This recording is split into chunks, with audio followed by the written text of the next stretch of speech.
I learned control the hard way by talking too much. Someone accused you, and in that moment you defended yourself, thinking it would keep you safe. Do you remember how the room freezes before you speak? Well, that defense doesn't take you anywhere. Yet you'll reach for words. You've seen it before. The one who doesn't speak, doesn't move, yet the whole room bends around them. You've felt that gravity before, haven't you? A single glance, a pause, maybe a smile, no defense, no effort, still absolute control. Truth be told, if I wanted that kind of power, I wouldn't raise my voice either. Why should I? The room bends before I speak, when silence can make everyone else confess themselves. Wait long enough, and every mask cracks on its own.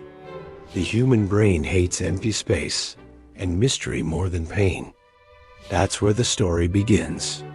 When tension rises, most people speak faster, higher, louder. They cave under pressure. They think talking gives them back control, but every extra word lowers their crown and hands over their power. That's why most people collapse in silence. Not because I force them, but because what they imagine in that quiet is always darker than the truth. Their mind fills the gap faster than I ever could. They start building stories, punishing themselves with assumptions, begging to know what I'm thinking. I don't need to move. I just let their thoughts do the damage, because they'd rather live a lie than wait for the truth. That's the secret. Control isn't about what I say. It's about what they assume when I say nothing. That's the moment control becomes inevitable. It is better to be feared than loved, if you cannot be both. I don't ask to be loved. I just don't need to strike. Just holding the mirror in front of them until they see what they've been running from. That's the moment I stop existing as a person and become the silence itself. And when they finally try to accuse, question, or attack my personality, they will break their own mask first. My calm exposes what they're hiding beneath it. They start reaching, talking, proving, turning their fear into performance. I don't need to defend. I just watch them drown in the chaos they created. Why waste my energy when they do the work for me? If they cannot love and respect me at the same time, let them fear me. But every crown carries its own weight.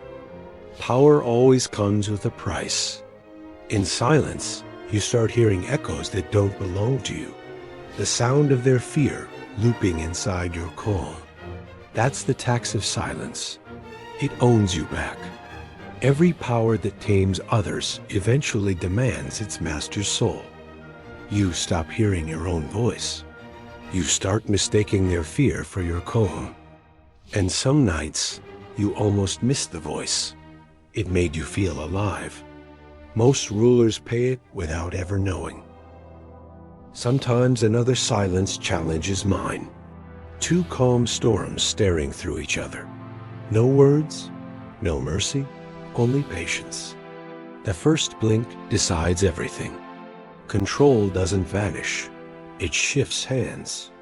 Friedrich Nietzsche once said, "He who fights with monsters should see to it that he himself does not become one." Most never notice when the battle turns inward.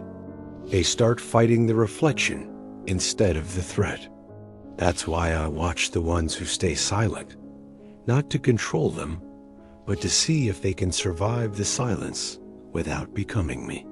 Wisdom is patience sharpened into restraint. I did too, once, until I learned silence hurts less than explaining. Because once you answer with silence, the game resets. The mind that waits instead of reacts becomes unreadable.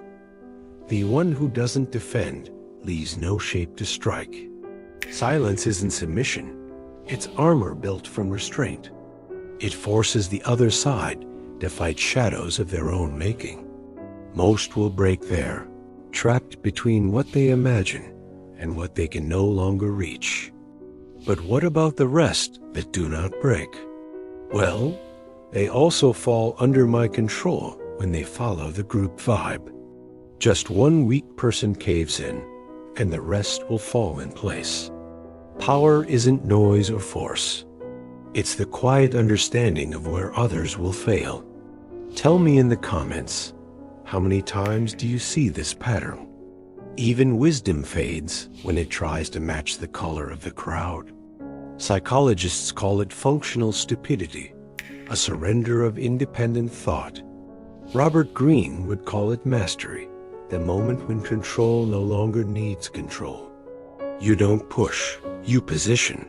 You don't demand loyalty. You make disobedience feel like loss. That's the final art of silence. To rule without speaking, to win without motion, and to let them believe it was their choice. This power only ends where awareness begins.